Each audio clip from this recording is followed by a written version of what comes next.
अपनी समस्याओं से सुलझ सकते हैं। सबसे बड़ी बात तो यह है कि आज समस्याएं ही समस्याएं, समस्याएं इतनी ज्यादा इस समाज में आ चुकी हैं कि समस्याओं के जाल में उलझता जा रहा है प्राणी। समझ में नहीं आता है कि कितने प्रकार की व्यथाएं आज जीवात्मा के जीवन में, आज उन व्यथाओं में उलझता जा रहा है समाज। लेकिन मेरा दावा है इस मंच से कि यदि आप सभी को, समग्र जीवात्माओं को इस घोर कलिकाल में समस्याओं से सुलझना है, व्यथा से दूर होना है, तो एकमात्र विकल्प है श्री राम कथा। राम कथा ही आपको समस्त व्यथाओं से दूर कर सकती है, आपकी व्यथाओं को दूर कर सकती है, आपकी समस्याओं को सुलझाने में अहम भूमिका का निर्वाह कर सकती है, केवल राम कथा। मैं आपको एक बात बता रहा हूं, आप किसी सागर के किनारे खड़े हो जाएं, जलाशय के किनारे, नदी के किनारे। धमतरी में कौन सी नदी है जरा बताओ? महानदी। बड़ा महत्व है महानदी का। महानदी में अपरिमित जल, बरसात में तो काफी जल हो जाता होगा।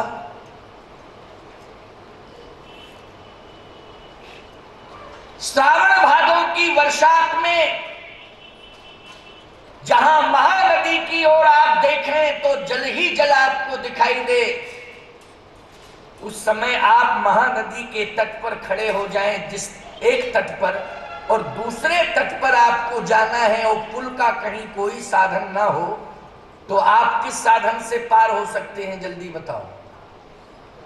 नाव से। किससे पार होंगे? नाव से। आज महानदी पर पुल का निर्माण हो गया है, यदि नाव की जरूरत नहीं है, कोई आवश्यकता नहीं है, आप पुल से पार जा सकते हैं।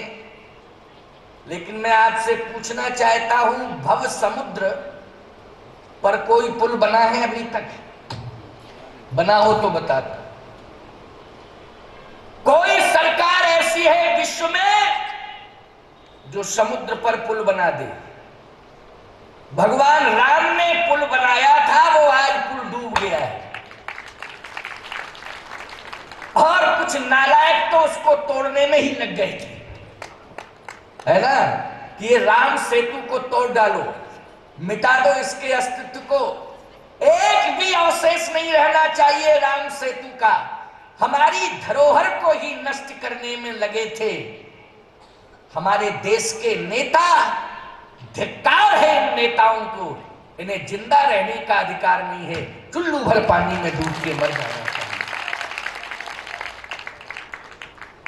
राम सेतु का विरोध कर रहे थे, लेकिन जो राम सेतु आज बना है, क्या आप उस राम सेतु के माध्यम से समुद्र पार कर सकते हैं? जल्दी बताओ। प्रश्न और उत्तर दोनों एक साथ चलेंगे। कथा का विस्तार तो कल करूंगा, लेकिन आज मैं कथा का महत्व बता रहा हूं। समझ में आ रही है बात की नहीं? सरल से सरल भाषा में समझाऊंगा, जरा भी कठिनाई महसूस नहीं होगी।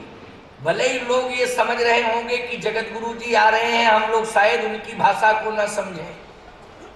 हम इतना सरल से सरल, सरल से सरल, सरल से सरल करके आपको समझाएंगे कि आप सबकी समझ में आ जाएगा, सबकी समझ में आ जाएगा।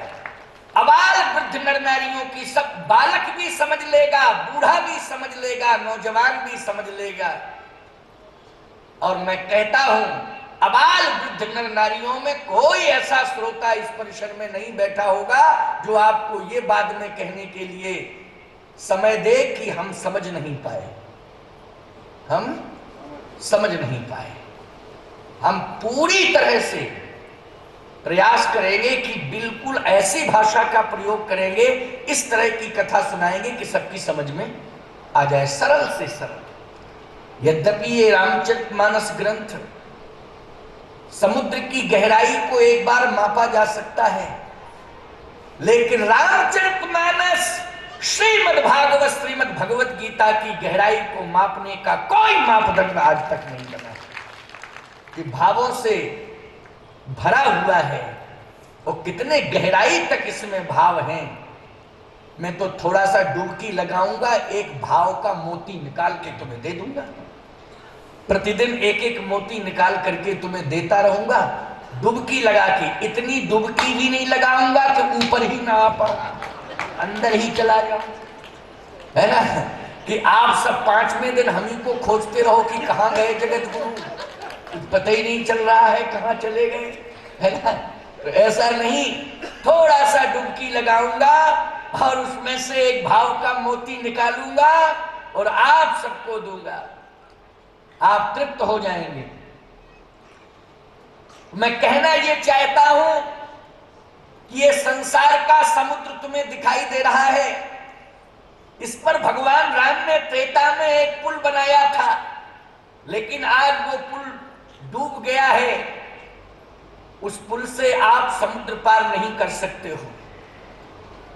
कोई सरकार ऐसी सक्षम नहीं है विश्व की जो समुद्र पर पुल का निर्माण कर दे। समुद्र के ऊपर पुल का निर्माण पुरुषार्थ से नहीं हो सकता है, अगर हो सकता है तो भगवान की कृपा से, और भगवान की कृपा से ही त्रेता में समुद्र पर राम सेतु बना था। बोलो बना था कि नहीं? नल और नील राम राम लिख करके पत्थर जोड़ देते थे कि नहीं जोड़ देते थे? लिखा क्या जाता था बोलो? राम का नाम। इसलिए राम जी के नाम के प्रभाव से, राम जी की कृपा से समुद्र पर पुल बना था। आज मैं नहीं मानता हूं कि कोई समुद्र पर पुल बना दे, लेकिन समुद्र की जितनी भी यात्राएं होती हैं वो जहाज से होती हैं। किससे होती हैं? जहाज से। मैं आपसे पूछना चाहता हूं, भव समुद्र के किनारे यदि आप खड़े हो जाएं, ईमानदारी से बताओ, फिर आपके पास कोई जहाज है? लेकिन मैं रामचरितमानस से एक जहाज निकाल रहा हूं और आपको दे रहा हूं। अगर रामायण की कथा न कराए होते तो तुम किनारे ही खड़े रहते, भव समुद्र के जहाज नहीं मिलता और पार नहीं जा पाते।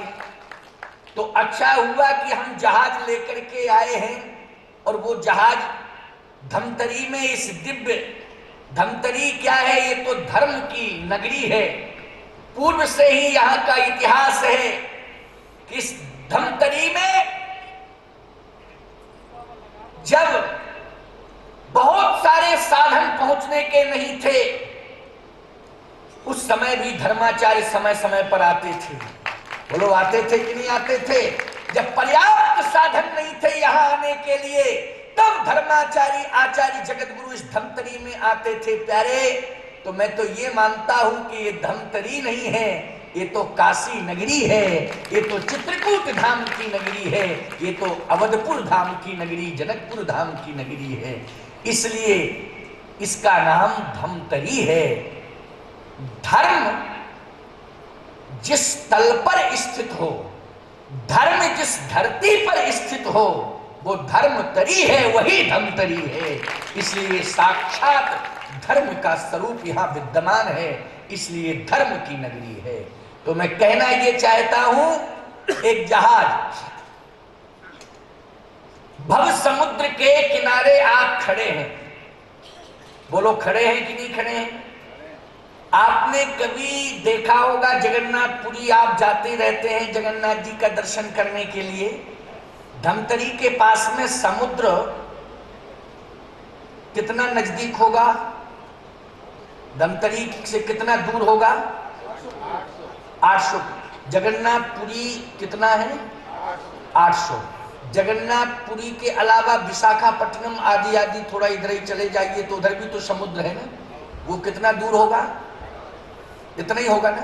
लेकिन आप उधर नहीं जाना चाहोगे, आप तो जगन्नाथपुरी भगवान जगन्नाथ जी का दर्शन करने के लिए और वहीं समुद्र स्नान करने जाओगे। जगन्नाथपुरी जब मैं जाता हूं तो समुद्र स्नान करता हूं, समुद्र के तट पर खड़ा होता हूं। मैं अपना अनुभव बता रहा हूं आपको। जब मैं समुद्र के किनारे खड़ा होता हूं तो जिस तट पर मैं खड़ा होता हूं वो तट मुझे दिखाई देता है, दूसरा तट मुझे समुद्र का दिखाई नहीं देता है। आप भी जब जगन्नाथपुरी जाते होंगे तो समुद्र के तट पर खड़े होते होंगे, तो जिस तट पर आप खड़े होते होंगे समुद्र का वो तट आपको दिखाई देता होगा, लेकिन समुद्र का क्या दूसरा तट आपको दिखाई देता है? नहीं देता है। लेकिन इस बात पर हमें आश्वस्त करिए आप कि समुद्र का दूसरा तट होता है कि नहीं होता है? बोलो। होता है, लेकिन हमें दिखाई नहीं देता है, परंतु होता है कि नहीं होता है?